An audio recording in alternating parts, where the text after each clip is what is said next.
ছেলেদেরকে সুসংবাদ দিন, তার মানে বিপদে ধৈর্য ধারণ করতে হবে। প্রিয় ভাইয়েরা, ইন্নামাস সাবরু ইনদা সাদামাতিল উলা।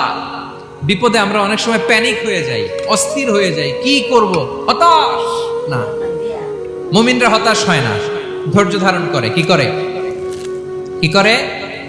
ধৈর্য ধারণ করার শক্তি দাও গো মেহেরবান আমায়, দাও গো মেহেরবান। পড়েন, ধৈর্য ধারণ করার শক্তি দাও গো মেহেরবান আমায়, দাও গো মেহেরবান। সবাই বলুন একসাথে, ধৈর্য ধারণ করার শক্তি দাও গো মেহেরবান আমায়, দাও গো মেহেরবান।